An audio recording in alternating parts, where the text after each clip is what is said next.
है तो हर स्थिति को सहने की सामर्थ्य। मान लीजिए बहुत ऊंची स्थिति के लिए आपको कष्ट सहना पड़ेगा, आपको जानबूझकर कष्ट सहना पड़ेगा। थोड़ी देर से प्रार्थना है, एक समय कुछ ऐसा निकालो अपने 24 घंटे में जिसमें आप आसन में बैठने का अभ्यास करें, सुखासन। संसार के चिंतन का नाश तभी होता है शांत बैठे, ये नहीं यहाँ खुजला रहे, यहाँ एक बार रख दिया आप त्वगेंद्री चाहे जैसी परिस्थिति हो, बार बार मन जाएगा यहाँ खुजला, नए मंत्र में लगा रहे शांत, नहीं जांग दर्द के, नहीं मैं शरीर नहीं हूं, राधा राधा राधा।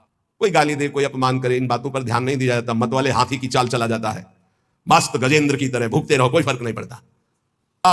विचलित ना हो, जहां जमा के पैर रख दिया जमा दिया, हटा नहीं सकते, गर्दन कटा सकते हैं।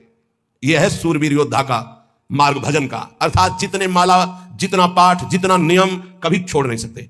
धीरज, ऐसे थोड़ी तत्वबोध, ऐसे परमात्मा प्राप्ति थोड़ी होती। जानबूझकर हर सुखों का त्याग करके अपने को कठोर बनाया जाता है, अपने को मजबूत बनाया जाता है। ना करें, बड़ी श्री जी की कृपा है जो अपने लिए कभी संग्रह ना हो, अपना नाम, अपना मकान, अपना वैभव अगर गृहस्थी में भी है तो ठाकुर जी के भाव में रखे तो जीवन मुक्त होने के लिए बढ़िया अवसर है। ये घर ठाकुर जी का, नाथ सकल संपदा तुम्हारी, मैं सेवक समेत सुतनारी। और विरक्त में तो भगवान ही भगवान है, उसका कुछ है ही नहीं।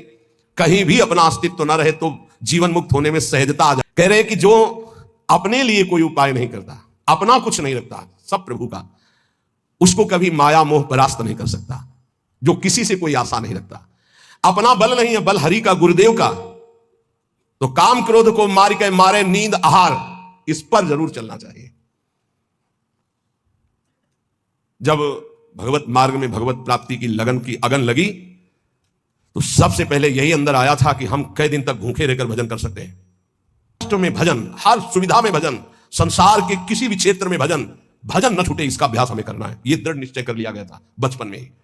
बीच बाजार में, एकांत में, गंगा के किनारे, शहर में, कहीं भी रहो, भजन तुम्हारा नहीं छूटना चाहिए। भूख से, प्यास से या छके होकर के सब सुविधाओं में या असुविधाओं में भजन नहीं छूटना चाहिए। नींद पर विजय प्राप्त और आहार पर विजय प्राप्त, ये ऐसे होता है 20-20, 10-10 मिनट नींद को मारा जाता है। ऐसा होता है, मनोरंजन के लिए नहीं होता। यहां वही बैठेगा जिसे भगवान की कृपा से भगवत प्राप्ति करवानी है, भगवान को वही बैठेगा। काम क्रोध को मार के मारे नींद आहार। अब उल्टा, जो मारे नींद आहार वो काम क्रोध को मार के, जो नींद और आहार को मार देगा वो काम विजयी हो जाएगा, क्रोध विजयी हो जाएगा। पक्का समझ लो, आहार से ही काम प्रकट होता, काम से ही क्रोध प्रकट होता। क्रोध और नींद दोनों गुरु भाई हैं, तमोगुण से प्रकट होते हैं। निद्रालस प्रमादो तम तत्तामस मुदाहृतम। पलटू, कभी भगवान का दास होकर किसी भी निमित्त उत्सव आदि के लिए भी नहीं, किसी से हमें कभी भी सहारा करना पड़े किसी भी बात के लिए, बिल्कुल नहीं, बिल्कुल नहीं। कोई ऐसा उत्सव नहीं, ना लेना ना देना, मगन रहना, हरिनाम लेना, हरिनाम देना, राधा नाम गाना, राधा नाम गवाना, यही हमारा उत्सव है।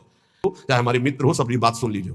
हमारी अंतिम अंदर की बात यही है, हम कामी हैं, क्रोधी हैं, माना हम भगवान के लायक उस कोटि के नहीं, लेकिन कम से कम जो हमारे भगवान का भरोसा है वो तो ना टूटे। प्रियाजू का भरोसा ना टूटे, चाहे विश्व में कोई भी हो। ये बात समझ लो, अगर भरोसा उनका बना रहा तो आप कुछ भी हो भगवत प्राप्ति हो जाएगी, और भरोसा प्रियाजू का टूट गया तो कुछ भी हो भगवत प्राप्ति नहीं होगी। बात भरोसे की है। यहां जो अभी कहा गया कि ध्यान के प्रभाव से वो दासी पुत्र देवर्षि नारद बन गया।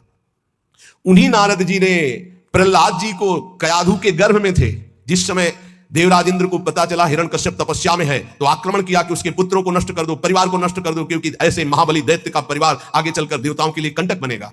तो जो बड़े पुत्र थे वो तो भाग गए। महल में जब गए तो कयाधु जी मिली, गर्भवती थी। कलयुग केवल नाम आधारा, सुमिर सुमिर नर उतरे पारा। निरंतर नाम जप करो, नाम जप से तुम्हारा सब हृदय पावन हो जाएगा। अगर नाम जप नहीं है तो सब अधूरा है। आखिरी जीवन में निर्णय में ये शब्द देख लेना, नाम जप है तो पूरा ही पूरा, वही सूरा वही पूरा जिसने नाम जप किया, और नाम जप नहीं तो अधूरा ही अधूरा है। पूरे फाइनल में देख लेना आप, चाहे जितने बड़े साधक हो, निरंतर नाम जप नहीं है तो फाइनल में देख लेना 0 0 0।